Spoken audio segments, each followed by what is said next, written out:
My channel is sponsored by Athletic Greens, which means we will have an ad from them in a couple of minutes. Hello, everybody, and welcome to, us talking about Obi-Wan, I guess.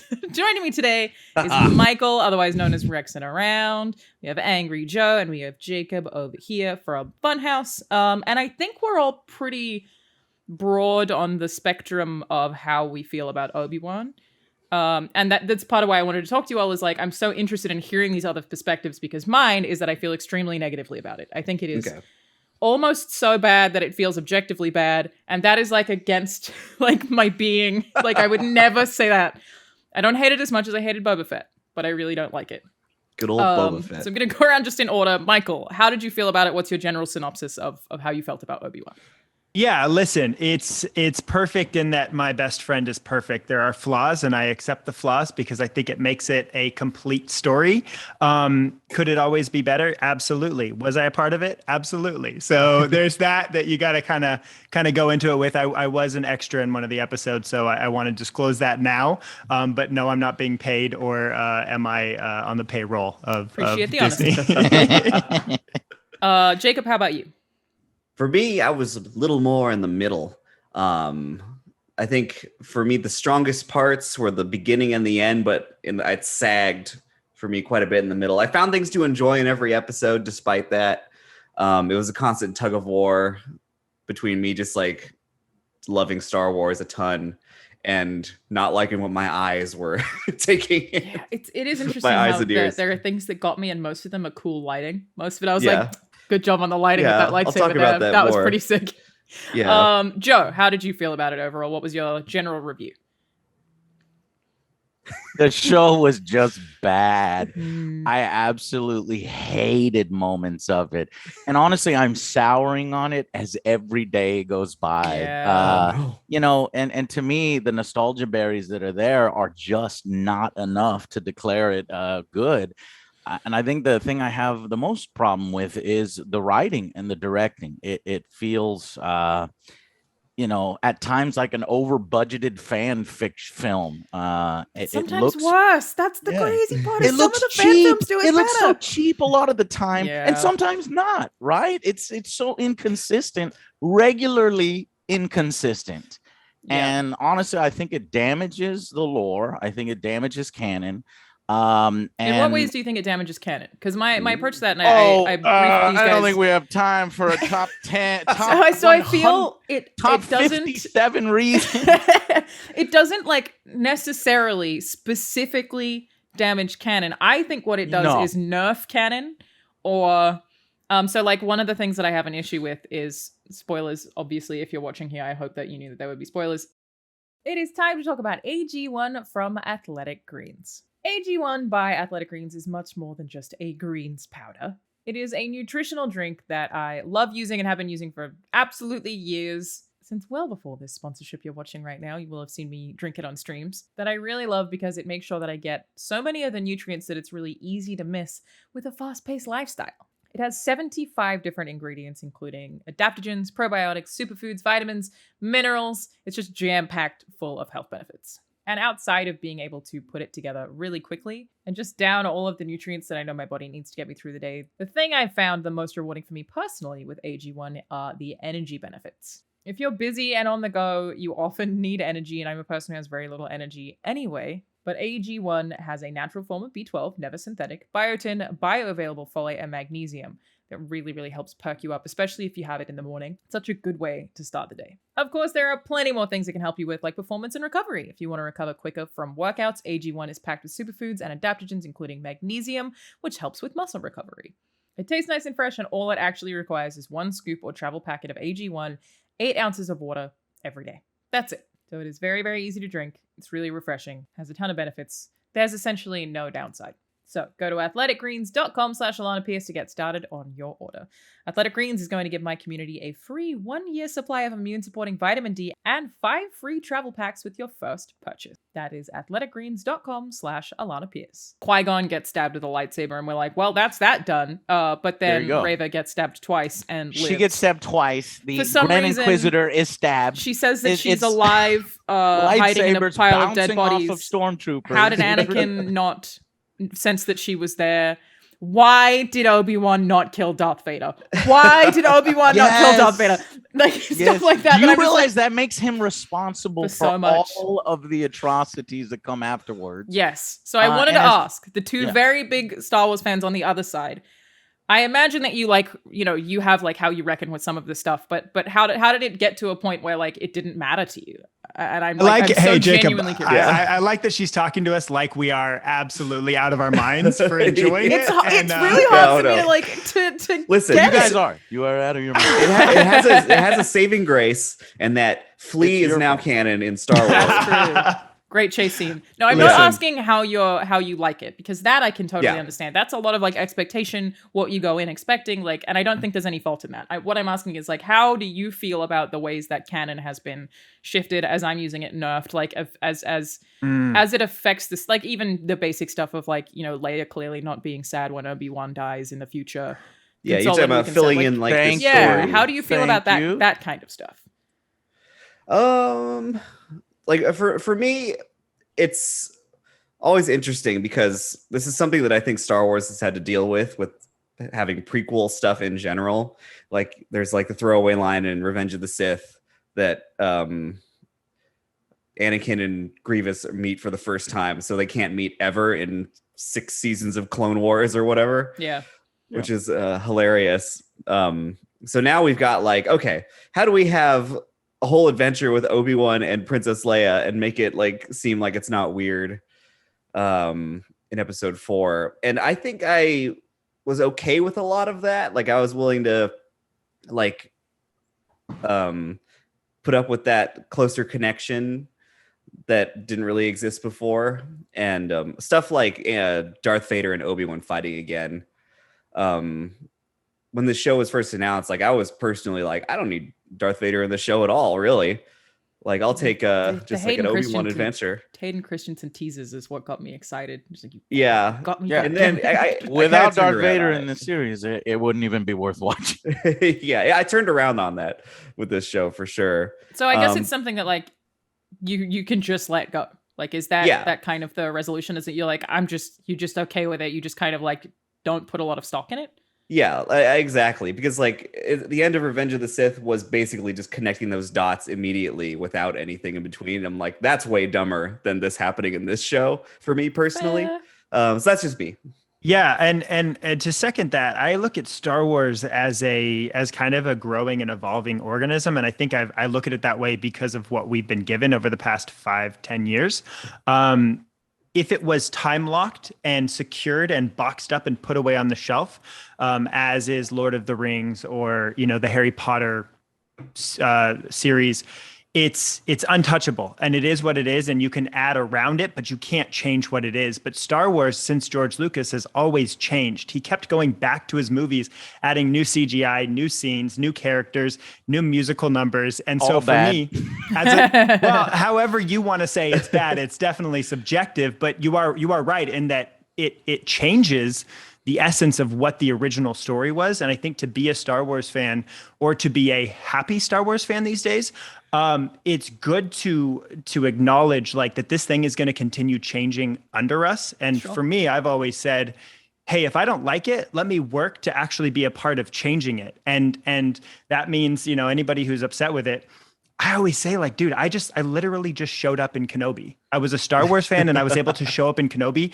You can literally do whatever you want. If you want to write a Star Wars, I say go write a Star Wars and go add to it and go change it. And so that's kind of how I feel about it. It's this very creative piece that morphs and evolves. And so for me, I'm along for the ride until I'm driving the actual vehicle. Mm-hmm. That's an interesting. You're incredibly lucky to get that opportunity. I mean, that is true. It's not a standard cool. opportunity. I definitely stole some rocks from set. Don't tell anybody. Nice. From Jabeem? I think that the canon stuff, like aside from like Obi-Wan not killing Vader, is like the single thing that made me go, oh. What? The rest of it, I was just like, fuck it, whatever. Like, it's fine for a while until it's not. I think the biggest criticism that I actually had of the show were writing issues. I think that there's like a potentially very interesting story with what Reva does, being an Inquisitor who, I mean, it was clear from the first shot of the show that she was the little girl. There was no way that opening shot wasn't going to be her. And the whole thing was very predictable in that sense. But, infiltrating to try to kill Vader is a potentially very interesting story. But I felt like what they ended up doing with her character was so jarring in that almost every episode she had a different motive. Yeah, I definitely agree that execution was a big issue. Yeah. A lot of the time. And I found that like almost scene to scene, sometimes they seem like they would intentionally write a scene to have a little plot twist in it. Almost every single scene, character changes. Someone would say, "We have no time." And then they'd be like, "No, wait, we can make this work." Like 2 beats apart. The very next scene. So strange. It's I think, contradictory. Yeah, that was the stuff that I found very hard to like overcome with the show. And I think that could just be that I'm a writer. It could just be that like that's how I look at things. That's the lens I'm trained to look at things from. As far as it actually damaging canon and whether that matters or not, I'll give you some more examples, but that's not even the big thing. The big thing is just poor writing in general. Poor writing for the motivations, making Vader just a buffoon. Reva could have been an amazing character. I'm like one of those people that always wanted to see a dark side female Sith badass. I mean, George Lucas had this idea for one in the series that he Talon. Yes, Talon. Yeah. So I've always wanted this. And then when I see it executed, it looks, I mean, honestly, Reva, however you say her name, is Reva. Is great on paper, but on execution was poor. And we'll talk about why. But let me get back to what I was saying. So let me just say, as far as damaging canon, you guys gave some examples. Here's some more. Bail Organa is so stupid. And not only that, but he is a war criminal now. Oh, he's a traitor to the Empire. And the Grand Inquisitor is still alive. Reva told him this. So he knows the link between Obi-Wan and Leia. And they know Bail Organa is collaborating with traitors at this point, and they know that Leia has a close relationship with a Jedi.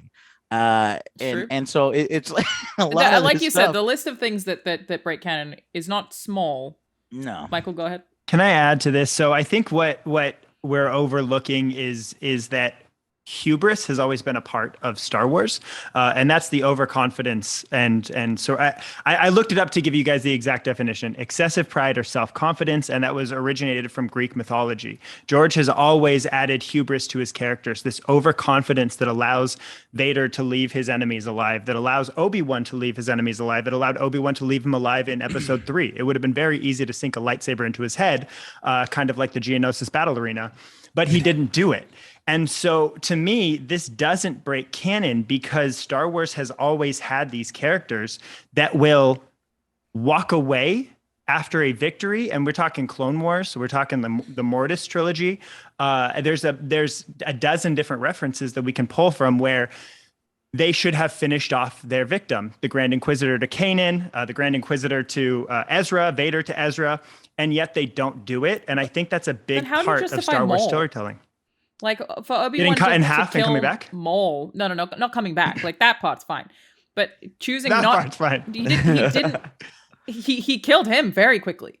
But then doesn't kill Vader, even though Vader's just been like, by the way, Anakin for sure dead, dude. For sure dead. Anakin super dead. He's like, well, good yeah, day. and we have to tell a story. A New Hope. Real answer. I think the story has to true. be told. Yeah. And obviously it's about, is your suspension of disbelief broken at any point? Yeah. And the problem with Obi-Wan is my suspension of disbelief got broken. But you know what? I'm a huge Star Wars fan, so I'll allow it. I'll allow it in episode 1, 2, 3. When we get to 4, things are falling. It was the same for me. I was okay with 1 and 2. One thing right after the me too. I was like 8 out of 10. I was like, let's go. Yeah, I think 4 can't wait for more. But eventually you get punched so many times that you're completely out of the story, and you're starting to notice all of the seams. You're starting to see actors writing, saying terrible dialogue that makes no sense. You're seeing these characters that are usually smart act dumb in order to advance the plot, like the fake Jedi guy, dropping the communicator for no apparent I actually reason. really liked him initially, and then towards the me end, too. we had some issues with why did Obi-Wan trust Leia with this dude who was like kind of a bad guy? He's a con artist. You're right that it is about kind of our own capacity to suspend disbelief and be along for the ride, and I think that's a very big part of it. So, like when I talk about the thing I like the least, it is the writing. to ask the two of you who are more positive. How did you feel about the writing generally? How did you feel about Reva? Like, did you have any maybe high points, like things that you think were written particularly well? Yeah, Jacob, go for it. I have a 2-hour lecture to drop. Okay, yeah, for me, like I'm kind of in this similar boat to Joe with Reva, because like I was really excited to see her as a character, and I liked like the performance and stuff. But like with this show being so short and focusing so much on Obi-Wan, I feel like her motivations were kind of always a little clouded for me. Like I didn't even really know what was going on in the last episode.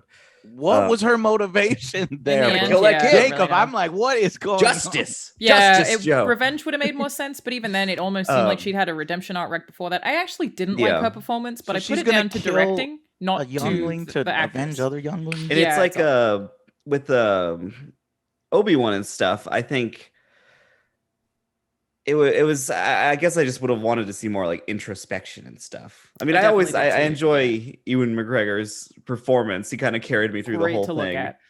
Incredible. Good actor. A very good actor. That is Yeah. like, if I give you my high points, they did some really cool shit with lighting. But like and he's a along with it fucking being genius. like a 6-episode series, I Yeah. feel like it was a suspension of disbelief thing, because I go back to episode 4 where they're infiltrating the Inquisitor's fortress. Oh my God. So many things where I'm like, it's like she left, like, so Tala's there. She's dressed as an Imperial officer. She's sneaking in. I do like that. Yes.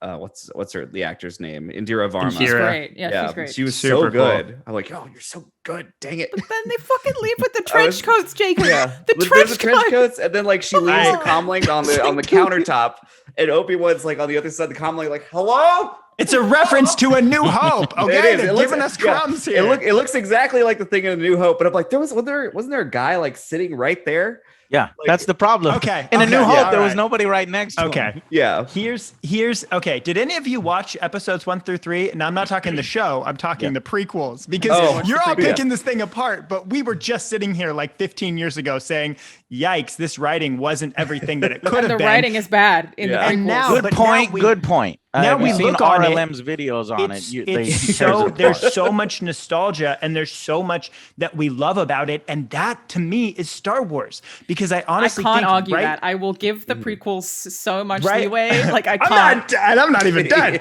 At this point, listen, I think what Marvel is doing story-wise is so much more full and rich in terms of episodic chapters of a larger story, but I don't think Star Wars was ever that. I think Star Wars is space adventures and wizards and lasers and lightsabers, and that to me is these it is missing things, and I'm happy to talk about what it's missing, but I will say that there's so many elements of this that Reva to me was a direct parallel to Anakin, but flipped. Whiny, over the top, aggressive, emotions unchecked, So Kylo. angry. But it was this kind of flip to where I think now Reva is set up. We have her character development for better or for worse in this series. A lot of time was given to her. I know a lot of people wanted to see more Kenobi and Vader, but I think now she's set up to be a really big player in the galaxy, because now we have the backstory and now we're ready to go. And we have this dark side user that's very balanced, that gave up the dark side. Oh, Joe, I am so ready for you to hear your rebuttal on this. But I do think this is very Star Wars. And I'm saying, I listen, it's not perfect. Like I said, it's not perfect. I can pick it apart too. I think we all can. But I think it's the mentality we go into it with is like, give me a good space adventure with some Anakin, some Obi-Wan, and some continued and expanded lore. That's what I'm excited about. I'm a little relieved she didn't kick the bucket at the end, because like that seems to happen with a lot of characters that change their minds. No. Give me Joe, hit it. Hit me, The Joe. Hit me. freaking Hit me. show is Hit me. called Obi-Wan, and it's the Reva show the whole time. A little Come bit of on, the guys. time. You know the writers injected this character. Why? Why did we need a new character? We had so many Inquisitors already in the lore. Why couldn't they use the Uncle Fester Grand Inquisitor? He looks awful, by the way. I'm He so does look mad at how really they made ridiculous. the Grand Yeah. Inquisitor look so crappy. Same thing with the fifth brother. He's supposed to be massive, tall, and as imposing as Darth Vader, and now he's, I don't know, this knockoff bicycle helmet. Bicycle helmet memes are very Ridiculous. funny. So they created a Reva character to mimic Darth Vader, to mimic Kylo. Why did we need it? Now here's the thing. I like Ingram Moses, or Moses Ingram. I think she is I don't a think it's great her fault. actress, and fuck anybody that is, talking shit to her for, racist reasons or sexist reasons, because it is not her fault. The writing in the show, she does as best as she can. And in later episodes, she's doing her best to make it work. The problem is the character writing for Reva is atrocious. I agree. I don't think that she was handled a role that is very well. On paper, it's solid, but in execution, here's the thing. I mean, it's going from her motivation at the start is kill Jedi to then suddenly it's about get information from Leia that Leia never would have had anyway for some reason. And then at the end it was about get closer to Vader, and the stupid decision of like, why didn't we leave Obi-Wan outside the front to wait for Vader to come to distract him? It's like so much. I don't think her performance is bad. I think her directing is bad. I'm so mad the way they handled Reva, because the whole show, I think everybody agrees, the whole show lacks tension. Okay. And how could you have got tension through Reva? Without showing Reva's kind of intentions or conflict at the beginning, she is so over the top. She is so annoying. Go back and watch the episode. Even the Inquisitors are like, God, shut up. It makes the entire audience hate her. We need a scene or two of her alone where she is just not yelling, conflicting. She's just not yelling. She's hiding things from the Inquisitor. Raise that tension. Well, in maybe episode 1 or 2, she could have been great. But the problem is she's so unlikable. It's difficult to care for her. And honestly, she should have died. She can't. That makes her character so much more tragic. She goes against Vader. She's going to attack Vader, but there's no possible way that she can win against Vader. She will die against Vader. And letting her live, it takes away from that entire character. We already saw that with Trilla. We already saw that story with Trilla. So why retell that story? And so to me, everything you just said, you could have replaced that with Hayden Christensen or Anakin and put it in 2002 or 2003, and it would have been an article about Hayden Christensen in the prequels. And that's where I'm trying to try to set expectations of Star Wars fans to be like, it's been this way for 20 years. I'm not saying it's never that been this level. She's cutting the hands off. What are you talking about? Ladies. Did you not watch Attack of the Clones? Crazy, man. Dude, Attack of the Clones is very bad. Is going to bring her it's peace. Just as corny, and that's Star Wars to me. And it's not perfect, dude. I agree with you. It could be so much stronger, and I think she deserved more. I think the show was rushed. These episodes should have been an hour plus. No doubt in my mind. Absolutely agree with you. 2, show her conflicted resolution. She literally walks by pickled younglings every morning when she goes to work, and all of a sudden she can't kill younglings. Are you serious? No. You mentioned tension, I keep trying to mention this. Sorry, just quickly. Okay, go ahead. I do think that Deborah's a great director, but I did feel like Moses Ingram's direction was really appalling, and that it just very much seems like an actress who's being told to be angry 100% of the time and yell 100% of the time. So we don't really get the one time that she felt a little bit more human was when she was talking to Obi-Wan, and then it was like, oh, okay, you give me a bit more of this, and I would have bought it more. But when you just have somebody who's all the time just, it's Joe, just. You mentioned. Okay. Sorry, go ahead. No, you go ahead. Yeah, Joe, you mentioned tension. I think it would have been really important for them to nail that with Reva, because it's her in a show surrounded by people that are still alive in the next movie. Yeah, exactly. We know what happens to them. So it's like, we know everybody is going to make it through this. And more so intact. So it's also, like, how does Luke not know about lightsabers? He was climbing up that ladder real fast. Don't you do that, Jacob. I'm just kidding. His head was already out of the hatch. Lightsabers ignite. Yeah. She's running after Even him. if he had yelling up the ladder, Luke, it's just Tusken Raiders. Even if he had forgotten because he bumped his head, the people of Tatooine, clearly, they were like, these guys are here to... Jane over there got a hand cut off by a lightsaber, and Luke just didn't hear about any of that. He was going there. Joe, I gotta address something. Why is she killing Jedi and hanging them in the court square? Okay, go ahead. I gotta address something with you. I was watching an episode you did recently because I do my research, and I noticed you were kind of upset with how gangster Beru and Owen were, and I would like to give you a little bit of lore that's going to add to the gangster of who Beru and Owen were.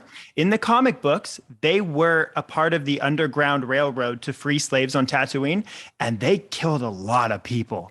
They were like, shit. geez. Bro, your and they were average strapped. viewer doesn't go through 17 That's why I'm volumes of here, Joe, comics to and tell shit. you. That's so why you it can needs to tell be your shown in audience. the show. It needs to be we don't shown have in to the show show. everything. This We don't have to- stupidest thing happens. Two farmers are going to take on They're a not grand farmers, they're inquisitor. underground His I wife can is raise like, my no, we voice don't too. I'm need help. We loud. just need me and you. You're going to get killed. They're Jacob, strapped. should we leave? They Moisture are evaporating is strapped. very difficult They had work. guns hidden everywhere.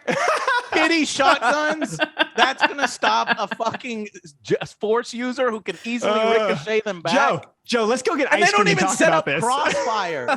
They're both in front of her. Rewatch the scene. I'm not They're saying both their firing techniques from were the same sound. direction. Well, they're on Tatooine. And That's Tatooine that is tactics. the direction of Deborah Chow. I don't think she knows how to frame action. She's constantly doing shaky I was not a cam. fan of shaky cam. The Is it the action in the series cinematographer? is so weird. You Is it the remember the cinematographer? hallway scene where there's 100 stormtroopers barreling in and nobody can hit anything? I mean, I know Well, they're I bad shot a shots. few people, but it got cut. I know they're bad. There we go. Okay, it got cut. Well, Well, there was also when they're at the base and the two speeders come in and they're like heading towards the door and then they just gone in the next disappear. shot. They should have either crash landed or like very quickly pulled out, but they just disappear. There's a lot of Doesn't stuff it look like so that. bad, Alanah? It looks those speeder. You remember the moment where she's standing there blocking the shots from the speeder? It One's, looked like floating there. somebody was holding toys or The looked one where it worse comes than in from the side. 1978 Yeah, Star it's- Wars. It's not Yeah, great. it was like I think that episode when it hit that point, that was kind of like my lowest moment within the show. I got That a episode I thought was very bad. I got a text from Rahul Kohli, says, if you fucking praise Obi-Wan, I'm gonna come over and smash your Gundams. I'm listening in the other room. Hey, do not fucking threaten that man's Gundams. Gundam Tell is fucking him- awesome. Thank you, Joe. Thank Michael, you, Joe. I want to Tell him where he can put them. on what you were talking about there. Yeah. So, like, I think that I'm generally in agreement that anyone who hasn't watched the extra media shouldn't have to watch the extra media to understand who the characters are. But the conversation that you're having there is still something that I find interesting. So there are two. Yeah. Just Yeah, so basically repeat what you were saying. Yeah, they were part of. There's a quite a long storyline where they're part of the kind of underground railroad within Tatooine to free slaves, and they get very violent. And I think that's obviously you're right. I do agree. Like show, and somebody in the comments said show don't tell. I don't know why I'm reading the comments. It's Stop very reading hurtful. the comments. But they said show don't tell, and it's a great point, and I totally agree. But at a certain point, are we just going to have the most basic vanilla Star Wars because the lore is so expansive? What's another universe outside of Marvel that has lore this expansive? When I watch Marvel movies, I have to go Warhammer. to a YouTube. That's the only one. Yeah. I got to go to a YouTube video after, though, and say the top 50 things you missed in Doctor Strange. And I'm like, whoa, that was really enlightening. And I'm glad I watched it. But that's kind of where we're at in these fandoms. If we want these stories to keep being told. And listen, I'm not trying to give an excuse for every mistake that was in this series because there's plenty of mistakes, and there's plenty of mistakes in the original trilogy. There's plenty of mistakes in the prequels. Yeah. Being a Star Wars fan means being okay with having some weird and kind of bad writing at times. No. And I'm not trying to justify that, Joe. I'm not trying to justify it. I do think you have a great point, and I just don't want Star Wars to continue with the bad writing this way. I don't know. And I think we're starting this now. We're going to get more of this derivative drivel and poorly written things. All they needed to hire was one mega fan. They just hired you. They should have let me in the writing room. No, sure. Behind the camera. We need to get the shot in here because it explains this thing. That's all they need. And I don't disagree, but I also want to add to this, and just being a part of this, it's funny because I lose so much credibility. I actually stopped doing my YouTube videos and my podcast when I got put in it because not only do I really respect the NDAs, but I also exactly like I'm done. I've lost all credibility to them, and that's fine. And I've got my community. It's cool. But what I will say is, holy crap, I've never been a part of something because of COVID that was so strapped. And in my opinion, put it on hiatus. Let's get through this pandemic. And I don't want to talk too much about behind the scenes because it's a big thing. But I will say I witnessed it. And there is absolutely a piece of that strongly affected what we saw. And that was on no part of the crew that was working there, the directors, the writers. They were dealing with a really bad hand. But I would show up and half of them would be gone.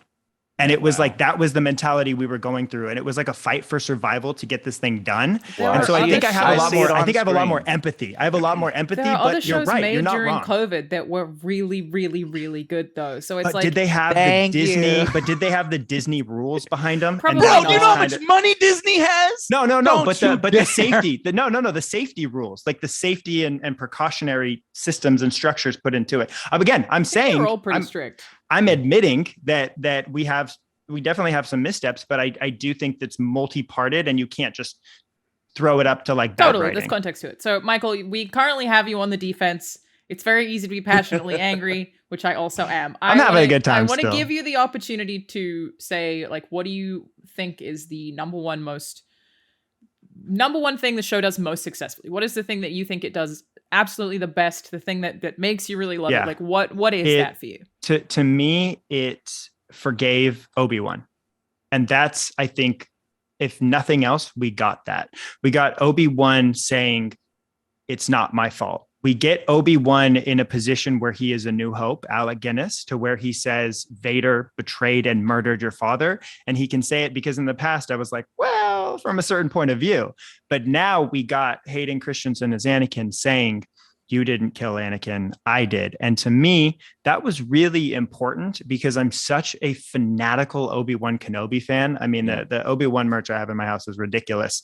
And so it gave the justification to somebody who was so broken and so hurt and so like in pieces, because I couldn't relate episode 3 Obi-Wan to Alec Guinness's Obi-Wan. I couldn't relate it. I didn't see it. And I never did. And I honestly never saw Anakin to Vader. And this show bridged that gap. And if nothing else, I'm really grateful that it did that. I only see Anakin to Vader because of Clone Wars. That's the only way that worked for me. It was like a patch. And I think that like, I don't disagree with that. I just wish it had been done in a way that was like much more about Obi-Wan psychologically. Like maybe he didn't need to go abandon his life's work, which was making sure Luke was okay on Tatooine. And we could have seen, him go through that journey in a different way. I think there's something very interesting about like the tortured, slightly distant father figure who's trying to deal with the fact that he like doesn't know how he feels about the Force now. And he might have to deal with this kid. And like, I think that could have been done in a way that didn't mess with all of this canon. And the biggest criticism I have of Disney Star Wars is it just keeps making the universe feel so fucking small. And there's so much EU stuff that was really cool that's now not there anymore. I don't disagree one bit. One bit. I think that like it redeems Obi-Wan, but then immediately damns him again by walking away from Vader. It's very tough. Yeah. What would you have rather seen, Joe? Probably I would have. Sorry, you did ask that question. Sorry. That's not my name. I think that I would have like maybe like, I would have written a completely different show. But if it were to get to that final scene and they're like, you need to write this, I would have had a reason that Obi-Wan couldn't kill him. I would have at least had something that was like some push away. You can have the Empire show up. Yeah, he had to run away. Why does the Star Destroyer keep disappearing from orbit? Where are the TIE fighters? Don't get me started, Alanah. Launch all fighters. I just realized motherfucking Vader walks up and says, increase firepower. It's like, I heard that from you earlier. For 7 hours. The moment where he's like, begin the attack, and then 2 little ships like fly out. The visual was funny. It was a lot of stormtroopers, but the visual whole fucking Star Destroyer has to chase one ship and can't aim for ran out of fighters. Every single fighter pilot was in the shitter. They had diarrhea that day, and it was the same diarrhea that they had at the Grand Inquisitor's fucking base when the TIE fighters magically disappeared in episode 4, and they're sitting there with their thumbs up their asses as they watch the speeders fly off into the distance. Man in the trench coat with the logo. By the way, how the fuck did Obi-Wan, Tala, and Leia all fit in those air speeders? Those things are so fucking small. They can fit one DAC in the back, but they can't fit all 3 of those. Jacob, what did you feel most positively about? Like, what was your most positive takeaway from the show? It was stuff in that last episode. Like we talked about like bridging Anakin and Darth Vader and stuff. I think this show was the first time that we saw the Anakin or Hayden's face inside the Darth Vader helmet, but this is the first time I was like, oh, I can see these characters. I finally see these characters as the same person, and like they did the cool stuff with the voice modulation. Doesn't that also happen in Rebels? I was really into it. It does lightly, but not as because I did think that was very cool. Not as elegantly. Yeah, this was incredible. This one executed admit it, Joe. Better. Admit it, Joe. Admit it, Joe. There. So they're copying and aping something that was already there. I The was thinking best about this moment in earlier. this show Well- is something they stole. Well, from Dave Joe, they Filoni. cut the other side of his mask. So It's Ahsoka that cuts Yes, his mask? Ahsoka. Yeah. Yeah, Yeah, it's a very, hey, very even similar Starkiller moment. does it in the video games. That's true. Vader keeps getting beat up by all these apprentices. you And should get a stuff. new mask. Yeah. Yeah, Yeah. just fix I it, want to dude. talk though about No, Joe, why. no, I have to ask you first. Without any if, buts, or whatever, what's your most positive takeaway from the show? What? Mhm. What's the most positive thing in the show? What is the thing you like about it the most? Blue hat Neck guy. breath. Blue hat Anakin and Obi-Wan. Hayden Christensen returning to the role, Ewan McGregor returning. So all of their moments, the quiet moments are fucking fantastic. That training scene, that training montage was awesome. I actually don't have a problem. Everybody complains about the first lightsaber battle. I do think that, Kenobi needs to be pretty weak, in that initial battle. He's not trying. They're not going to whip out their Revenge of the Sith fast lightsabers. No, I don't expect that. Nobody expects that. So I think when it focuses on, I don't know, Obi-Wan, the name of the show, that's when it's good. I don't understand why we had to have a Leia escort mission throughout the entire episode. Sure, a episode or two, but like they make Luke the dumbest little kid and Leia the most amazing character who's so good at everything. She can even hack fucking blast doors, and then she forgets how to hack a blast door in Return of the Jedi, so much so that I think she gets shot in the arm when Han Solo's trying to hack the blast door. She doesn't say anything. The problem is they ruined the Leia arc when she's already a badass at 9 years old. Like, she can do no wrong. And I don't like saying this because people who I hate and despise use these same words, but Mary Sue, we don't need to build up Leia to a ridiculous, over the top, point. Characters are more interesting if they have flaws. And make Luke an idiot. Like, Luke sucks in Ultimately, this. Joe, I agree with you on that note, but I will say, did you see how bumbling Luke Skywalker was in A New Hope? Leia took control. Luke Skywalker was bumbling, That's dude. true. He was a bumbling farm and in boy. New Hope, Leia isn't. And Leia's like into the dumpster shoot, flyboy. Like, dude, there is that essence. Now, do I think You're right. it was over the top right. at 10 years old? Sure. There was definitely some cinematic, it for sure. I don't disagree with you, and I'm not trying to say that. She was really cute, though. But I will also say she was out sassing everybody. Like, that actor is sassy to the core. But her performance was really good considering it was good, and I'm glad that she's not getting bullied the way that Jake Lloyd was, because the writing's not it's not perfect. You're 100% right.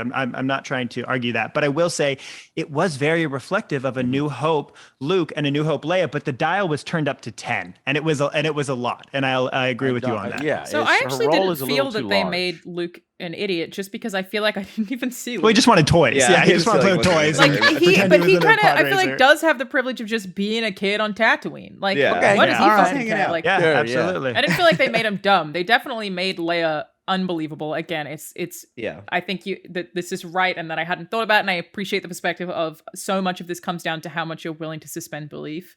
Potentially there are still probably Star Wars fans who are like, doesn't require that at all, it's perfect, that I would vehemently disagree with. I'm just glad she didn't like get all her toys like in Solo.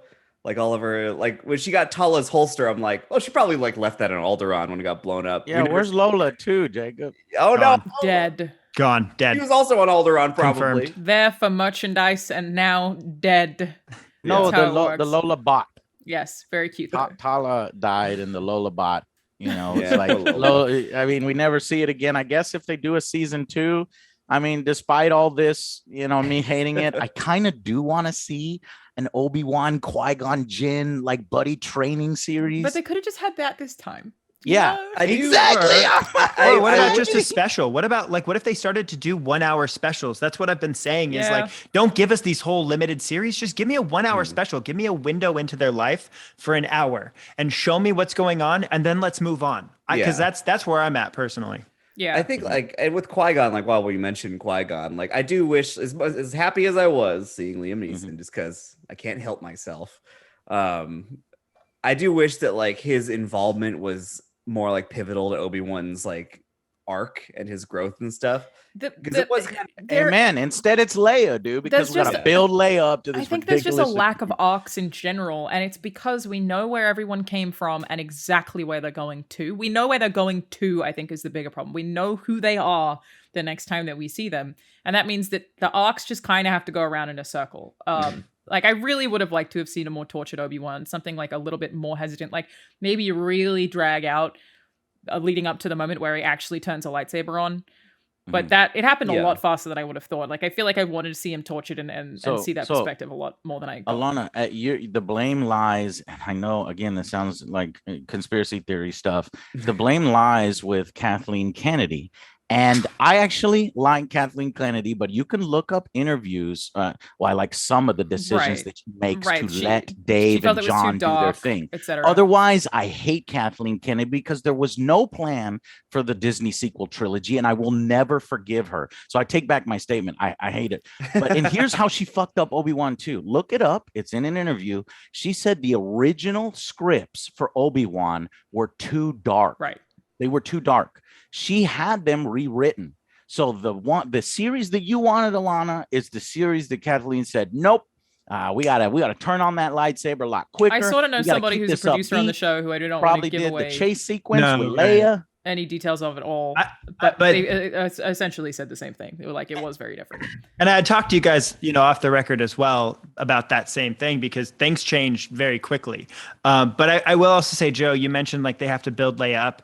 But did you not get enough Luke in Mandalorian season 2 or Book of Boba Fett? I mean, they're building up Luke too. Oh, damn, I love that. They're building up Luke. Why the hell is it in the middle of Boba Fett season 2 or season 1? I'm telling people don't watch Boba Fett, but at the same time, I have to tell them, no, you have to watch Boba Fett episode whatever. Watch honestly, just watch those episodes. Else. Brilliant. They're building up Luke as well. I think they're building both up, and Luke's gotten so much time in the suns that he's gotten to kind of now take a back seat as we explore more of Leia. I like Leia. I think obviously it's like I said, it's not perfect, but I did enjoy understanding Alderaan more and understanding her reference to I barely remember my mother, and she describes the things that Obi-Wan said to her about her mother. And I'm like, oh, okay, we're starting to bridge gaps here because in A New Hope, which if you want to poke holes in this thing, how does she remember her mother? So I'm taking it back to the very first movie in 1977. Nothing has ever held together perfectly. And but I disagree. Is that Return of the Jedi? If she remembered what Obi-Wan said about her mother and father, then she would have mentioned that right in that moment. She doesn't. Well, it hadn't been written yet. I have a happy feeling. So you pointed out something that fixes when it actually. No, she didn't say that. I can look up the exact quote. I can look up that. Oh shit, we 7 receipts now, boys. Let's fucking go. She said that her mother was beautiful but sad in Return of the Jedi, but that was one of those things. Like, how do you remember that? With like the 17 words he used, you are just like your mother. You're strong. It made me happy, Joe. It made me feel good. Joe made me feel good. It's still like one of my biggest criticisms of the prequels is that she ever dated Anakin. There's no world in that woman dated that dude. There's no fucking way. He's a creepy piece of shit. She says to him, "You make me feel uncomfortable." You're making me uncomfortable. No, come on, Padme. That's ever been made. That's why the situation with men online is so toxic these days. Is because they all learn from Anakin and they're like, "Well, what about Padme? So let's go for it." Right. She said she doesn't want me. I'm gonna tweet her 15 more times. Well, she truly deeply loves him by the end. So then, Michael, you keep mentioning it's not perfect, but you've not actually given us a flaw. So what's one thing that you don't like about it? Yeah, speed, man. Like, let us live in these moments and let us like understand them better. I feel like they were like, look, okay. And that's what I felt like this whole thing. My wife and I, as we watched, it was like, wait, why is this happening so fast? Why is this already happening? It was this sort of like sprint through this series. And with a 12 episode series, I would feel better about that. But we had 6, it was limited. And they're like, it's that meme where it's like, okay, hang on, wait. Okay, let's run. And it's just, and we were just being dragged along this whole way. Yeah. And I feel like they didn't give these characters like Reva a chance to earn that appreciation by the fandom, to earn that respect and earn that admiration. They were instead saying, here's a character we've made, admire her. Now here's a speed run of her character arc. I will absolutely agree that suffered. And I don't 100% understand the creative decision behind that, because I think the show, if it could have breathed a little bit more, or even had been broken into hour-long episodes or 10 episodes, it would have changed so much of like that character development that everybody here is complaining about. I also, I want to advocate, because you're right, because it's in the middle. Either extend it with 12 episodes and give us that context with Reva at the beginning that we're missing, that builds the tension, or in my opinion, make it a film. I feel like this is a film. If you just watch the last 2 episodes, 5 and 6, you're good.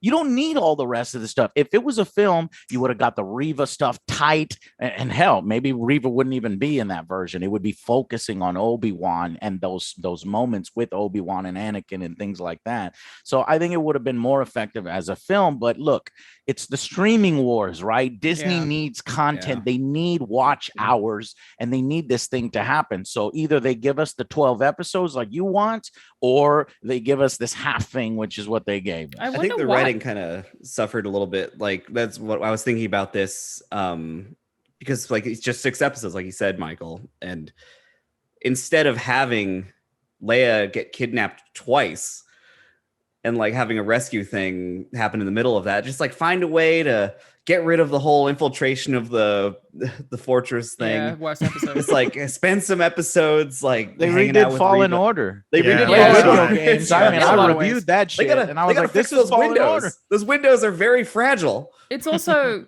the entire scene with Reva and Leia, where she is interrogating her, didn't do anything other than justify kind of why she was going to be such a piece of shit to Leia, so Obi-Wan had more of a reason to rescue her. That scene doesn't serve Reva at all, nor does it necessarily serve Leia, nor does it add up with what Reva's plan is. That's why I would have rather had something else done with all the time spent in that episode, is because it doesn't really advance anything except having a tracker on Lola. Yeah. And I think the tracker thing and Vader getting mad at Reva about it's a problem I have with any story where it's all part of the plan. Every mistake that's been happening has been controlled by this villain. It's the thing that I had a kind of a problem with Thrawn and Rebels, because he's like this master tactician. So it's a kid's show, so he loses constantly, but he's just like, it's all part of my plan. Hopefully they do him justice. I hope he's gonna be in Ahsoka. That would be awesome. Cool. That'd be badass. I'd love to see live action Thrawn. Yeah. I do think they just kind of wasted time with some of those episodes that didn't push things forward, and that would have been time better spent building something else up. Yeah. I don't disagree. And Joe, you mentioned earlier, I kind of faulting Kathleen Kennedy for this. And I kind of feel a little differently, because before she kind of was the new owner of the Star Wars car, she was a producer on some of the most incredible movies, some of the most important movies to my childhood. And I do think that it's I respect that very much. And tell me if you think I'm wrong on this, because I think it's Mandalorian? Yes, and she gave it to Favreau and Filoni. Well, that's the only reason why it's good, is because she gave it to John. But then check this out. I do think that there is a sort of a link that we're not seeing as fans. That is the money machine. That's the Disney Corporation, and that is Lucasfilm. And I think a lot of the times we put a lot of this responsibility on the creatives at Lucasfilm, or the producers at Lucasfilm, or even the presidents of Lucasfilm, when it's this dictatorship style production cycles that these shows have to do to keep relevancy and to keep money up. And we're like, Kathleen Kennedy sucks, but it's like, I think she's giving the reins to the right people, but this machine is causing this sort of cloud that's covering all of these creatives. Well, now it's forcing them to have to work. Fucked up the Disney sequel trilogy irreparably. I cannot watch you say The Last she, Skywalker and I think it was the again. Disney money machine. I would quicker blame Iger than Kathleen Kennedy on that. No way. And I don't watch those. I don't watch that trilogy. If you are given steward of the Star Wars universe and you don't have a plan, you're right. There's accountability there. You don't have a plan, Joe. You're right. No, there is accountability there. Absolutely. But when you have overlords that are telling you you're out if this doesn't work, you speed to get these results. I think exclusively blaming Kathleen Kennedy is too convenient. The mega corporations, there are so many fucking people at work that it's yes, I also agree the sequel trilogy is oh my God, what happened? Holy shit, yikes, that last movie. Oh no. I will never watch it again. Yeah. It She's fell in apart. charge. She is, but she has final approval. In fact, she was messing around. She said, "Colin Trevorrow, I don't like you. I don't want to. I don't like your script. I don't like your direction." Even though the whole initiative initially for what was hers, I want 3 different directors. I want 3 different visions. So what changed? But she didn't like. She didn't what like changed? Colin Trevorrow's vision. She I think kicked him out. deadlines changed. I think finances changed. I think money needed to change, and I think that's what happened. I see it as a much bigger thing, and I do think you're right. She is accountable. Absolutely, I don't disagree. And there was no huge plan mistakes in place. You don't take on the sequel trilogy without having it planned out. That's the thing that I have the problem with. They were making it up as they go Especially along. for how much money they have and the scale of it. It's absolutely nuts that it turned out the way that it did. But it's also I don't disagree. A separate conversation. And I think that a lot of people somehow Palpatine has returned. Oh God! And I generally just don't love Disney productions in general. To feel that a little bit about like the responsibility and accountability and stuff. It's like I like Deborah Chow's Mandalorian episodes. Oh yeah, like they were some of my favorite ones, and that made me have high hopes for this show. Bryce Dallas Howard had my least favorite Mandalorian episode, and then my most favorite Boba Fett episode. Yeah, and then I like the other. Bryce Dallas Howard did another Mandalorian episode that I liked a lot. I hope they give her more. But I thought her first one was dog shit. Like I think that a lot of it really does come down to the scripts. Like it's so hard to say. We're being armchair right now. Michael's the closest, and even then it's like really it's so hard to say how this stuff actually falls apart in the way that it does. It's so much bigger in terms of production than we can even fucking fathom. But like in my head I'm like these scripts are just look at the writers for each episode. Every single episode has a different writer. Why? That's pretty normal on TV. Yeah, Joe, come on. Maybe it needs to change. Maybe it needs to change. Listen, and without exposing too much, TV, this is streaming. I'm trying to be very cautious, but I was there for 6 weeks for one episode. We shot 30 takes. We shot 30 takes on every scene. There's something there, and I don't want to talk too much about it, and I won't talk too much about it. But I was on set for 6 weeks, and that's a long time for one episode. And so there is something more to the story that we aren't getting as fans. And, until they're like, Michael, why don't you take a platform and talk about it? I'm not going to say anything, but there is something else going on. Do you guys think then maybe this thing is as best as it was going to get? It's possible. Do you guys think that there is still a conflict for Star Wars in terms of trying to balance the people who've been fans for 30 plus years and kids? Like, do you feel like that's still a war that they're facing right now and that could have impacted Obi-Wan? Because I don't know if this show was made for children. It almost doesn't feel like it was to me. I don't believe in the making content stupid for children. Children don't like stupid content. They like the Go ahead. Somebody else take it. Yeah, it's. I don't think like something being dumb is an excuse for it in the end. Because like there are so many things that like you could consider like kids movies or kid friendly stuff like Lion King or any like Don Bluth movie. It's like these things scare the shit out of you a little bit when you're a kid, but it's the stuff that sticks with you. It's Studio like the things Ghibli that make movies, dude.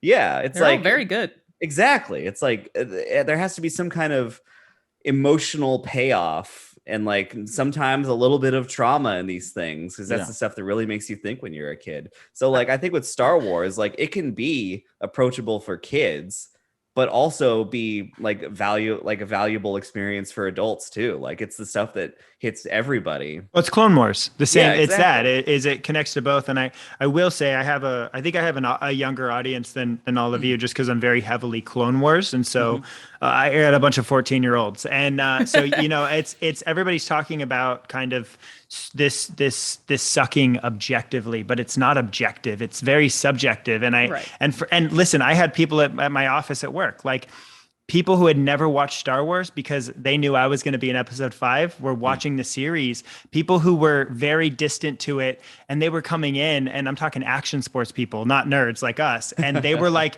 wow, I loved how they did this. And it was so cool how they did this. And they had criticisms, but I will say, it was very like widely accepted outside of just this core fandom. And I think nerds, man. I'd love to talk to somebody who's not a nerd about it. We look at this as if our nerd core is all of the fandom, but we don't see this like broad kind of like casual viewers. And as a corporation, they cater to that as well. So I do think like subjectively, a lot of people thought it was an incredible show. And I think I'm able to look at it through their eyes and really like love and admire all the parts of it, even the flaws. Like I said, because I have flaws and they make me special, and we all have flaws. And I'm not trying to get all Nickelodeon on you guys, but it is Dude, like I there's respect you so elements that much make for me taking appreciate our it. beating because we're beating on you, bro. No, but so y'all guys need to look up Lego Star Wars: The Freemaker Adventures. I love This it, bro. I was watched a it. I love it. Disney Plus series, and it is fucking good, isn't it? What is it? It's good. It I is I good. know It's what really you're good. talking about. I've never watched and it. you can find it on Disney Plus now. They didn't have it on there for a long What's it time. called? They Say that just again? put it on this year. Freemakers.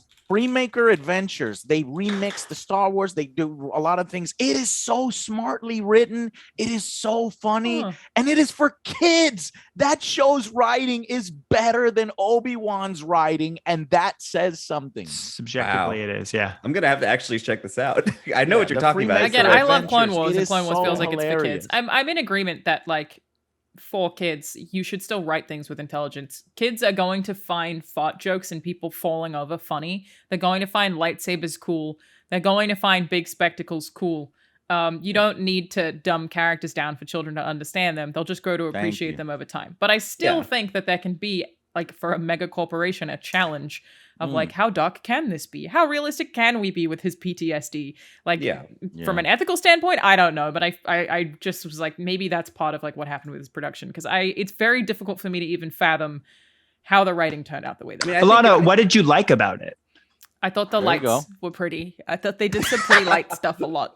Yeah, very briefly, like that was kind of an interesting thing watching this movie. They is often had good seeing- lighting. Yeah, seeing Ewan McGregor like on sets and things and having a lightsaber that casts light on his face. I'm like, haven't seen this before. Yeah, Well, I mean, and the you like shift Ewan between McGregor, red and right? blue was cool. McGregor hit it out of the park. the shift between red and blue in the final fight was very cool, but also it just Obvious. made me go, okay, so he just moved this over here for that to happen, and I couldn't get that out of my head. I'm like, he just had to sort of swap it over for some reason so it'd be red. But I thought that there were a lot of things that looked pretty. I thought there were some things that looked really budget. I think Ewan McGregor is a fantastic actor, and like I always wanted to watch him. And the way that they got me, like the thing that got me excited for the show, and I knew it, like when he did that fucking reaction video to that trailer, I was like, I'm being tricked.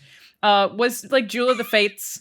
And you give me the breathing, and you It'll give do me it. all this shit that Oh I'm my like, come God. on, and then it just like didn't give me the satisfaction. Thank you of for any of those bringing things. that. What do you think, Alanah, about the music in this series? I think it's very hard to compose Star Wars because you're competing with John Williams and trying not to copy his DNA, and that's going to be a real challenge. I also found it to Why be not very copy forgettable. Yeah, Yeah. I'd say It's like not good, guys. It is not memorable. I would think say the absent. score, I don't really even remember. uninspired, stale, and Hey, the Joe, only can I give you? Imperial I think it was March. 3 out of 10, Joe. Oh I, my Yeah, God. there you go. We I got agree it. with you, Joe. I Talk think about it was missing that weight. Star Wars Yeah. music Yeah. is oxygen. It fills up the screen. It fills up the space, and it kind of adds so much It to the goes story. hand in hand, bro. We lost that character. Joe, I'm with you on that one, man. It's talk unfortunate. about- on John YouTube, have Williams you and seen, stuff. guys? Y'all need to look it up. They're on YouTube right now. Somebody remixes, using the badass Star Wars music that Disney has in their fucking vault, Yeah. and they mixed it into the last fight there. I It is watched that so earlier much better today. than the generic shit. It was just very absent. Like, Yeah. it is a It's like character that it was missing. The only theme I remember from it is just like the part that John Williams wrote, like that Obi-Wan Right. theme that repeats over and over. Well, and I'd also say I did read today, Deborah Chow had an interview where she said she purposely held the Imperial March for a time that Vader deserved it, and I like that. I liked when it and, showed up. and I just said that I didn't like the rest of the music, but the fact that they decided to hold that till the time that Vader deserved to have that Imperial March, I think that added so much. And again, we're sitting here 6 episodes being like, where is it? Yeah, But it's it kept this kinda sort of creeping a little bit. It Could've is this. happened a lot It's this sooner. problem that happens with like weekly episodes rather than a movie release or an entire binge kind of drop at one time. Is you have to wait for it, and you're like, well, where is it? And so for 6 weeks, you're angry because you're like wondering where this important part of the story is. But it's like it's coming, and it is there, and it is part of it. And I think it's tough in this like streaming age to be like, now wait every single week like you did back in the TV days, because we've been so used to binging and getting the whole story in one go. So I do think that is discrediting the project. Like, Yeah, I you think when mentioned you that. ask me the stuff that I like, my problem is that all of the stuff that I like is stuff that was put there specifically for me to like. It's all member berry stuff. Like, I did like, Hello there. yeah, and I go, oh, he said the thing, and I'm like, He did the thing. Yeah. and it's Oh my been God. driving me a little bit nuts, and I try not to do this because, like, for anyone who enjoys the show, I'm happy that you like it. No part of me wants you to not like it. I don't have that in me. Like it, that's awesome. Of course. But watching people on Twitter put like a shot from Obi-Wan and then a shot from a previous film and be like, look, they're the same. Well, yeah, it's the same guy. It like should be the same. This shouldn't be celebrated like it's genius that the same character did a similar thing. And I keep being like, why are you praising that so much? And then I'm like, it's okay. You're allowed to have your fun, and that shit got me too. The memification of like the hello there thing. Hello there. Like it's so much of the prequel stuff. It's like it ruins so many just normal phrases. That's like him saying hello to a boy. It's like, sure, that's a thing he does. He says it to R2. We didn't freak out about it. Like anytime like I use high ground every so often to describe things. And it's like, I have to like tell people like, I'm not. Someone in the chat said they're called parallels, Alanah. You're a writer. Come on. Yes. They're not impressive. That is so, they're so not mad. impressive. There's a lot of mad people. I'm not even looking sorry, right now. You're just doing the same thing. Yeah. I want to get mad about something.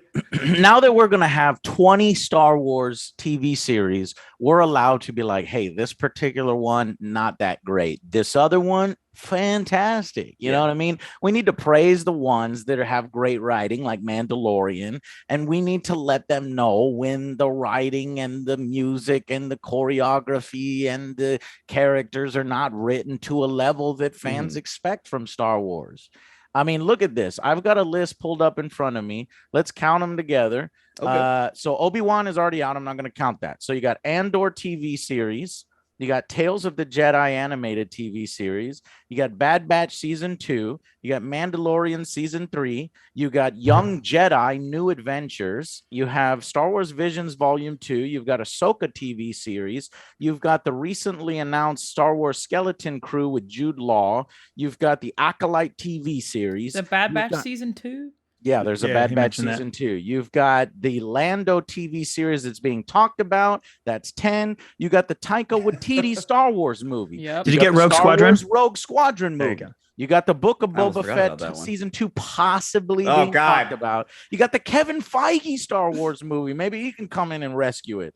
You've got all this canceled ones: Star Wars Rangers of the New Republic, Rian Johnson's Star Wars trilogy, and David Benoff and DB Weiss Star Wars movies. I forgot about that. Yeah. Hey Joe, when did Star Wars have good writing in your opinion? I just want to know like what. So let's talk episodes. No, you're so right. 1 through 9. That's no excuse for them to continue the bad writing. George Lucas was not a screenwriter.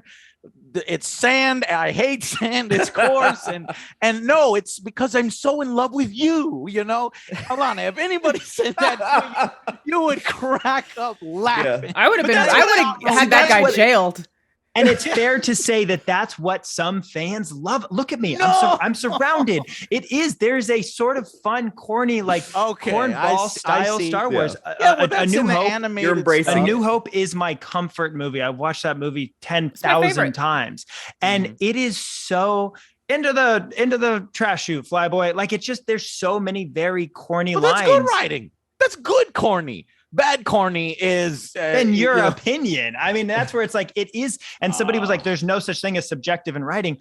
There is, because there's shows I hate and there's shows I love. And there's episodes of Star Wars I really don't like. Look, I'll say it. Mandalorian had or Boba Fett I had such high hopes. And I really am I personally don't think Robert Rodriguez is super well cut out for the Star Wars universe. I just don't. And I feel like there's not enough reverence. And I like him in other stuff. I love him, but there's not this like reverence that I think needs to be had. And that's where I'm like, I'm kind of hoping for a season 2, because at the end of Boba Fett season 1, he goes, I don't think we're cut out for this. Yeah. And in my head, that sets me up of like, oh, okay. So they need to redeem Boba. That's what I'm saying. They set him up to be that, to be like, oh, okay, I'm not set out to be a governor. I'm going to go back into what I was. Yeah. And I really like that. And I'm looking forward to that. But I will say, like, yeah, it's hit and miss. And Star Wars, for me, the cornball writing doesn't turn me off, and it doesn't turn off a lot of fans. Okay. And I'm not saying that it's right or wrong. I didn't find the writing to be overly cornball in Obi-Wan. I found it to be like a confusing, jumbled mess in which, like I said earlier, characters in the same scene contradict themselves from 2 sentences beforehand. Like, like there's Ice Cube's son does it. I was gonna say, like, he's like, we can't, like, you brought a Jedi here, we can't like have him here. Well, he's putting us all in danger. Okay, I'll help you. Please help us. Yeah, it wasn't the corniness; it was the inconsistencies with characters that I almost feel like they wrote it without having like character bios or character sheets. They instead wrote it with a plot and were like, and then this needs to happen, and then this needs to happen. And that just like makes it very hard to relate to any of the characters or really care about any of them. And the truth is I didn't care. I didn't really care about anyone. I care about Leia. I care about Obi-Wan a lot. Of course I do. But that like came with the show from the start. So for me, it wasn't that I felt like the writing was cheesy or corny. It was that I felt like it was almost written as those scenes were written by different people and then put together. Like they were barely even connected. New writer, just a really bizarre way. I like when Boba Fett says, "I'm tired of working for idiots who are gonna get us all killed." And then he parks Slave One face down in the Sarlacc and shines a flashlight around. To find the suit he came out of it in. Yeah. I was like, dude, what are you doing? When were you guys out on the series? At what point? Because you obviously went in hope. Okay, we like 1 and 2. I think I was the same. Alana, where were you? Exact so it was same. once I showed up. Got it. Perfect. It was that fucking blue hat, I swear to God. Yeah. No, it was the same. And then I think like I unintentionally soured myself a little bit more by then, like when I went back and watched and I was like, wow, they really stopped to Inquisitors because this Jedi just knocked down some cloth. And then like my perspective got worse and worse and worse. And I am at a point where like I appreciate where you're still at, Joe. My point, and a lot of people on the internet are going to like this, is I'm never watching any Disney Star Wars ever again. This is I'm done. Alana, it's not for me. Oh, I'm out. I can't do it gone. anymore. I think it's really bad. Can one of them bring you back? You could bring me back on the like flip side. So now I am never going to watch any of it ever again. I'm like, I don't like it. I would if the reviews are really good. So like if people in my stuff, yes. So it's like I'm not going to opt in now. I'm not going to buy the marketing. You're not going to get invested to be disappointed. Exactly. Yeah. I will still watch it if it like ends up being good and people that I trust say it's good and like I have a barometer from people like you guys. I'm just otherwise I am like, that's it. I'm out. I'm not fucking doing this anymore. I wouldn't lie. I need to watch good TV. Why do I keep watching fucking garbage Star Wars? And it sucks to be at that point because it's still like, especially when it's something that you love and you're attached to. When I realized that all the stuff that made me go, oh, cool, was but pretty lightsabers or just like nostalgia beats. I feel you. I mean, I'm a Star Trek fan and do not watch Picard. Do not watch Picard season 2. Oh my God. I have a lot of opinions on that. Yeah. It's a bummer though, because the first 2 episodes, like I still like Leia. Like I was drawn out of her obviously being excessively mature, but I still liked that. And I was like into that. I was like, continuity questions that I'm willing to completely dismiss. Like, I'm cool, I'm along for this ride. And then I felt like things just really fell apart. Like, I do think episode 4 is the worst. For me, like I was 1, 2, 3. I enjoyed up until the part with all the fire where he was rubbing Obi-Wan's face. Oh my God, yeah. And then like, that's so the moment. I guess we have to I think that fight even was the moment where I felt like it looked very cheap. But I guess with that, we have to accept that he didn't want to take him. Like, obviously Vader could have. He didn't want to, and the logic is because he wanted him to suffer. Well, why wouldn't you capture him and have him suffer privately? Yeah, it's like he wanted to do it himself, maybe. But why not do it himself anyway? Yeah, and then like it was like taking him alive, the droid, like a very slow droid, and just a little bit. Oh, he could have killed him. Like we have to infer that he didn't for some reason, but the show never answers what the reason. He gives up way too easy because he's playing with his prey. Right? I want to hear it. Go ahead. Okay, so all right. There's the moment when they're both in the back to tanks, and it's flashing between the two of them. And what is in Vader's memory? It's Vader in the fire scene, but if you watch it, it's reversed, and he's lifting Kenobi out and away from it.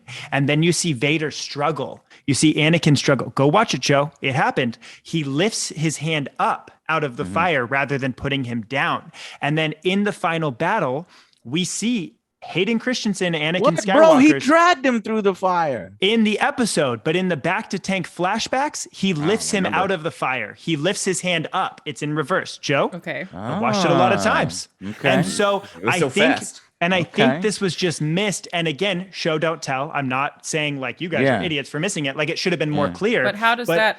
Okay, I'm with you, Rexon, but that's now, when you got to show Vader being a bully, knocking him down constantly so he can get up so that Vader can knock him down. Well, but and I'm not disagreeing, but I am saying that I think the reason why he let him go was because there's still conflict in him, which is what Luke said to him a dozen times. There's still conflict in you. I know that there's good in you. And in the final scene, when the helmet gets sliced open for 2 or 3 different shots, he doesn't have the red eye, and there's a tear coming down his cheek. Again, too dark for anybody to see. I overanalyze everything. I looked at every frame. I saw it. and there was a tear coming down his cheek. There is still good in Anakin, and that's why, in my opinion, he let him go, and they didn't. I'm not saying you're wrong for being like, what happened? I'm saying it wasn't clear enough that it showed the entire series that Vader is still fighting with Anakin inside the suit. And it's not until the suit is broken open and Anakin's exposed that he becomes more machine than man now. And I think that just wasn't on paper. conveyed. It was amazing. Yeah, you're right. If the director had brought those elements a little forward and made it more clear to well, if they just brighten the exposure a little bit. Which is a very dark Dude, that episode. shit was so muddy, man. I like the idea of that. Projector. I was like, what is going on? And I think that's a lot of the problem with it is like there are so many things in this, and maybe that's what makes it like more frustrating is when you see a lot of things that are good ideas like Riva that then aren't excecuted upon. It makes it more disappointing when you're like, oh, but you had a bit of it. And then it kind of came into my mind when we were talking about the Imperial March being saved for like that last moment and stuff. It's like that whole last episode felt like there is, I mean, other than some of the Riva stuff, it's felt like there was so much intent like behind this one, whereas like some of the other episodes felt like it was just kind of floundering through it. And this was like, okay, they have something they want to do with Obi-Wan and Vader, and they're executing on it, and it's working for me at least. So like I was like, I wish that could have been in a few of the other episodes, or you know, it should be in every episode. There should be intent behind everything. And I think we're done with shaky cam. I think we all need to agree that shaky cam. Somebody mentioned it in the chat earlier. It's just, it doesn't feel reverent like Star Wars cinematography. That's not Star Wars. I do agree. It's kind of Rogue One in that in the trenches you can get a little bit gritty with it, but when you have these emotional stuff, absolutely, soldier stuff, totally agree. I want to say, Michael, I appreciate you coming out to explain things. Swinging over here. I appreciate it though. That's why I want to talk to you. It wasn't like to put you on the spot. It's to get the perspective. Yeah. It's like I for sure think that stuff should have just been in the show. And it also like is still your interpretation. I've seen like way different interpretations, so it doesn't even seem like that's like solidified. Subjective, sure. Totally, yeah. Well, a lot of it's. I said it, so it's right. You know what else should have been in this show? Dexter fucking Jetster. Are you right? He would have saved this whole thing for me. Or Kitster. Kitster could have easily made an appearance. If that cart drove up, and if that car with the mole guy with Zach Braff in it drove up, and he was like Obi-Wan, I would have been like, all right, I'll stop right here. I had seen you since I was prospecting on something else. Glad that not too much of it took place on Tatooine. I'm sick of the dirt. We got away from the sand. There you go. There's a positive. Well, hang on. We got a red dirt instead. I'll take it. That was good. Yeah. I'm trying to think of other things that I really like. It doesn't matter though. Like again, I want to like leave this by saying, if you like it, I want you to like it. I don't want anyone to not like it. I couldn't stand it. I feel like I was just by the end, I was just like so frustrated so frequently, like just sitting on my couch going, what? All the time. And I don't feel like I should be watching TV that has that influence on me.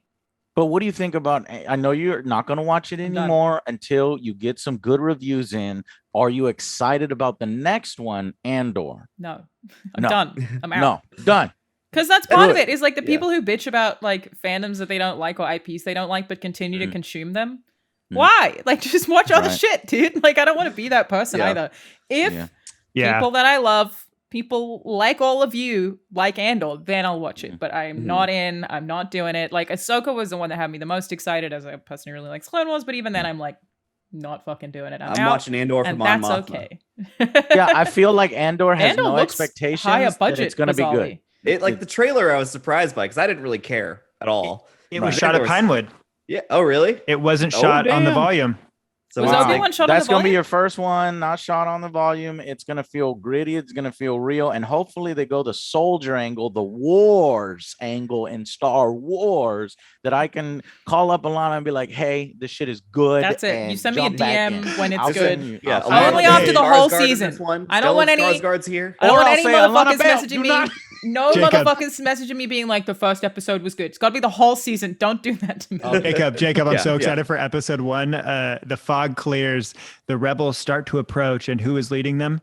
Riva. Oh my god! I immediately turn it off. No, I would really like her to be good is the thing. It's She'll a get a bummer spinoff. because again, I'm sure she will. It's like she's that alive, flip might as well was do something the with her. potential for it. I'm still pissed that she got stabbed twice and we just fucking left Qui-Gon to die. It was the same hole. That was the problem. I And she had know. no- You know, Qui-Gon Star might have been Wars alive. often It's true. fixes itself afterwards. So if they do a Reva series, as much as I might hate it, they might be able to fix her character by showing the moments that she's alone. In this series that we never got to see, the moments that she's alone conflicted and as flashbacks, and then also show her in the future. So you might be able to still fix Reva. Yeah. The Clone Wars Anakin treatment. Yeah. And it's like with Ahsoka. Like I didn't like Ahsoka when she was first introduced. Right. She was really annoying for a long She time. got and then patched in her own became show. But you would have to have beloved. Yeah. way better writers and way better direct. You would have to give it to Dave and John, and they would maybe be able to fix Reva. But other than that, I don't know. That cowboy hat's full of ideas. Listen, if there's anybody viewing that needs a refugee to a safe space, if you still like Star Wars, you can come find me. It's a very safe space there. Yes. Joe won't very get you. positive. You're like the Owen and Beru of the Star Wars. Oh, Jesus. I was going to ask you earlier, Michael, if Owen and Beru, did they kill Watto in that lore?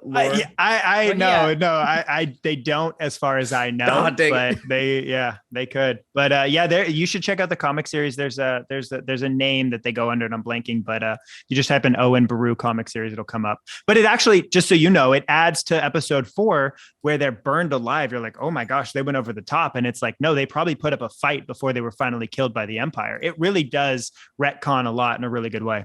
Okay. Yeah. So does Clone Wars. So does anyone have any final things they want to share? Any lasting impressions? Anything they didn't get out? Okay at best. Dexter Jetster would have saved the show. We can all agree with that. Joe? Just all of the really ridiculous moments stand out in my brain right now, and I would love to forget about them. You know, the Leia parkour, Reva parkour, you know, we didn't even talk just about all that. of the silly moments. And I'm like you, Alanah. I wish probably I didn't see episode 1 through 4.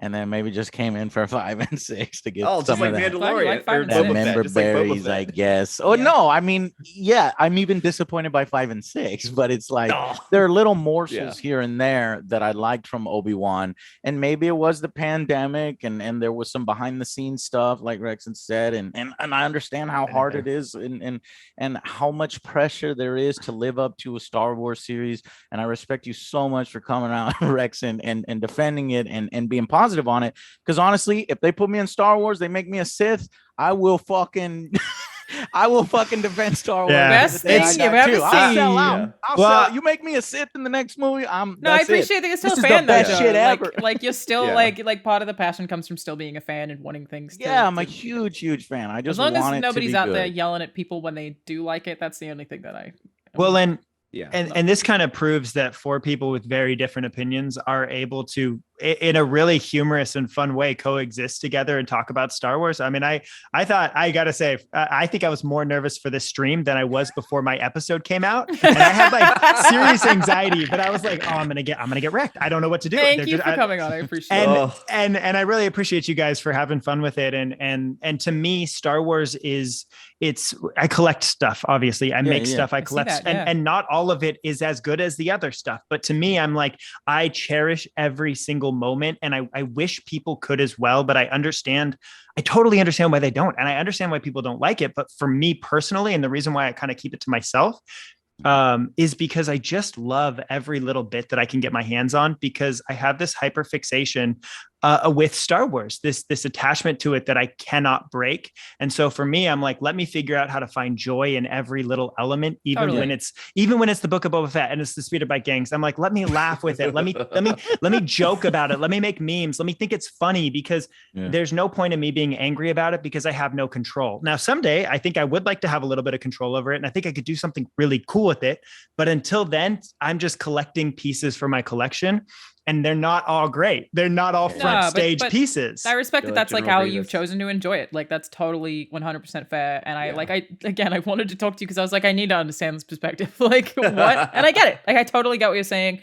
And that's part of it. Like, we do that with different IPs. Everybody has IPs that they pick and choose which things are okay. You have successfully called me out because I've completely forgiven the prequels for all the shit that I know is wrong with them, but I'm not forgiving the new stuff. Like, then let's talk in 20 years. Yeah, let's talk in 20 years about this. We just need time. Yeah. They need to get away from this original stuff, from this old stuff. They need to Couldn't do agree original. more. Couldn't agree Knights more. of the Old Republic or far Take us future away. stuff, and Take just us. start new, because Totally the agree. Star Wars universe is way more expansive than like you were said earlier, Alanah, that it's getting too small. It's way too small. Yeah. It's so nuts. You could do so much cool stuff. Like, High Republic is right there. They're fleshing it out so much. Do something with that. I mean, Acolyte, that's supposed to be like a High Republic show. So I don't know about the High Republic, but if you can go Old Republic, I'm on. go even older. Yeah.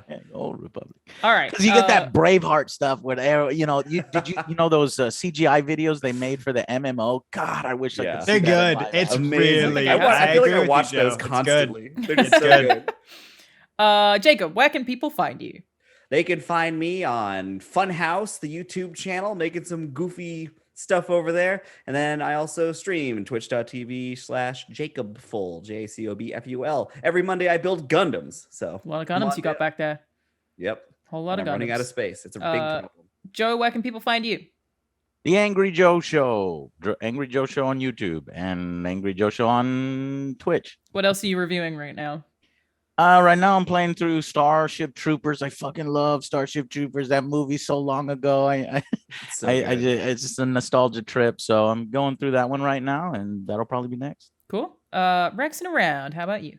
You can find me everywhere at Rexon_around. I've kind of pulled back since you know, being in it, and but I'm pretty active on Twitter, so come hang with me there. And I'm currently really enjoying the show Orville. I don't know if anybody else is enjoying it, but if you can get past Seth MacFarlane's beady little eyes, it's a really good series. That's a deal breaker for me. No, can't do it.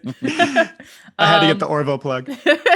Thank you to the three of you for joining me. I appreciate the chat. Thanks everyone watching live on Twitch. The YouTube VOD will be up tomorrow, but it seems like the Twitch chat has mostly been pretty agreeable too. I appreciate you all, whether you loved it or hated it. I respect your right to do that, making it sound like it's constitutional, but it's true. I respect your opinion. I'll see you guys next time. Bye.